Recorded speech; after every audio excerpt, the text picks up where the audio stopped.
AP ఎన్నికలపై election commission తొలి అడుగు.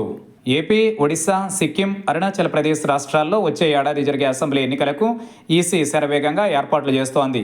ఇందులో భాగంగా ఆయా రాష్ట్రాల్లో అధికారుల బదిలీలు, నియామకాల కోసం మార్గదర్శకాలు విడుదల చేసింది. ఈ మేరకు ఎన్నికల అధికారులు సిఎస్లకు ఆదేశాలు పంపింది.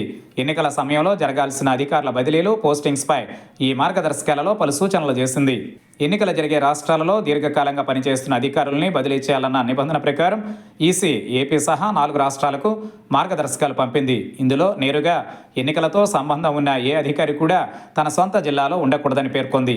అలాగే 3 ఏళ్లుగా ఒకే జిల్లాలో పనిచేస్తున్న లేదా 2024 జూన్ 30 నాటికి 3 ఏళ్ల సర్వీస్ పూర్తి చేసుకుంటున్న వారిని ఆయా ప్రాంతాలలో కొనసాగించరాదని తెలిపింది. అలాగే ప్రత్యామ్నాయాలు లేని చిన్న రాష్ట్రాల్లో ఈసీ సూచనల ఆధారంగా బదిలీలు, పోస్టింగ్స్లు చేపట్టాలి.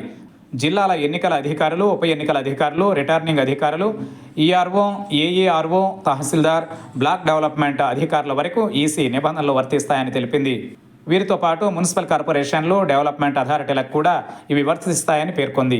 పోలీస్ శాఖలోనూ సబ్ ఇన్స్పెక్టర్ స్థాయి నుంచి అదనపు డైరెక్టర్ జనరల్ స్థాయి వరకు ఈసీ మార్గదర్శకాలు వర్తింపచేయాలని పేర్కొంది. ఇలా చేపట్టిన బదిలీలు, పోస్టింగ్లకు సంబంధించిన నివేదికను 2024 జనవరి 31లోగా తమకు సమర్పించాలని ఆయా రాష్ట్రాల సిఎస్లు, ఎన్నికల అధికారుల్ని ఈసీ ఆదేశించింది. దీంతో ఈసీ మార్గదర్శకాల ప్రకారం ఆయా రాష్ట్రాలు అధికారుల బదిలీలు, పోస్టింగులు చేపట్టబోతున్నాయి.